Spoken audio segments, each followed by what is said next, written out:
India गठबंधन को side करके अखिलेश बना रहे तगड़ा प्लान।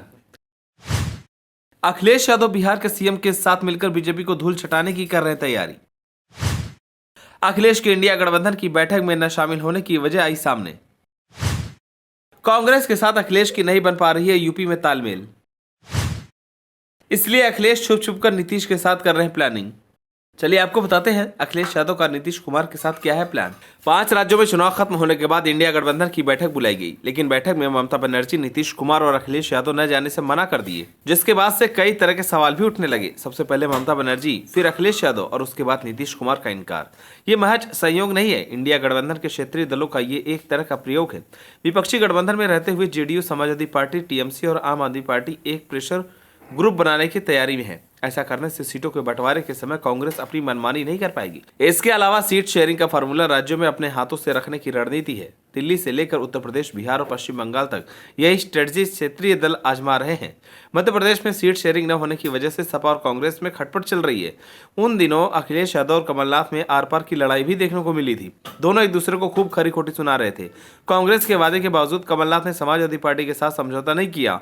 उन दिनों लालू यादव, नीतीश कुमार से लेकर ममता बनर्जी तक ने अखिलेश यादव को फोन किया था। इन नेताओं ने कांग्रेस के खिलाफ अखिलेश के स्टैंड का समर्थन किया था। उसी समय यह तय हो गया था कि कांग्रेस के लिए लोकसभा चुनाव में सीटों का बंटवारा करना इतना आसान नहीं होगा।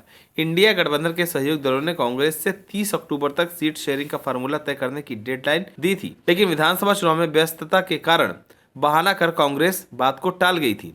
कांग्रेस की रणनीति थी कि अगर 5 राज्यों के चुनाव में नतीजे उसके पक्ष में आएंगे तो बार्गेनिंग पावर बढ़ जाएगी। यह मंशा कांग्रेस की पूरी नहीं हो सकी, क्योंकि चुनावी नतीजे उसके खिलाफ आए हैं। ऐसे में अब क्षेत्रीय दलों के नेता भी गठबंधन में रह रहे अपनी शर्तों पर सीटों का बंटवारा फाइनल कराना चाहते हैं। विधानसभा चुनाव में कांग्रेस की हार ने उन्हें संजीवनी दे दिया है। जेडीयू सूत्रों से पता चला कि नीतीश कुमार के साथ मंच पर अखिलेश यादव भी रहेंगे। हालांकि कांग्रेस को रणनीति के तहत दूर रखने पर फैसला हुआ है। कांग्रेस को दरकिनार कर यूपी में सपा, जेडीयू सियासी बिसात बिछाने में जुटे हैं। समाजवादी पार्टी के साथ मिलकर जेडीयू यूपी में एक नया सामाजिक समीकरण बनाने की रणनीति में है। यादव कुर्मी जाति का गठजोड़ कांग्रेस पर दबाव बनाने के लिए काफी है। इसमें आरएलडी के जाट समुदाय के वोट बैंक को जोड़ दें तो इसका और विस्तार हो जाएगा। यूपी में कुर्मी वोट पर बीजेपी अपना दांव करती रही है। इसके खातिर ही सपा ने कुर्मी वोटों के आधार वाली अपना दल के साथ गठबंधन कर रखा है। बीजेपी गैर यादव ओबीसी मतों के सहारे सपा से लेकर बसपा तक को 4 बार करारी मात दे चुकी है। यही वजह कि अखिलेश यादव से लेकर नीतीश कुमार तक बीजेपी के वोट बैंक में सेंधमारी करके 2024 में मजबूती के साथ 2-2 हाथ करना चाहती है। बिहार वाली जेडीयू अब यूपी में विस्तार करने की तैयारी में है। ये सब समाजवादी पार्टी की सहमति से हो रहा है। जेडीयू ने यूपी की 6 लोकसभा सीटों पर रैली करने का फैसला किया है। शुरुआत वाराणसी से करने पर सहमति बनी है। प्रधानमंत्री नरेंद्र मोदी यहाँ के सांसद हैं। नीतीश सरकार में मंत्री श्रवण कुमार यूपी का दौरा कर अपना होमवर्क कर चुके हैं। तय हुआ है कि जिन सीटों पर कुर्मी जाति के वोटरों का दबदबा है, वहीं पर नीतीश कुमार की जनसभा करके सियासी माहौल बनाने की रूपरेखा बनाई गई है। यूपी के पूर्वांचल में यादव कुर्मी मुस्लिम समीकरण बनाने की कोशिश हो रही है, तो पश्चिम में जाट, मुस्लिम, गुर्जर, दलित फार्मूले को आजमाने की कोशिश की जा रही है।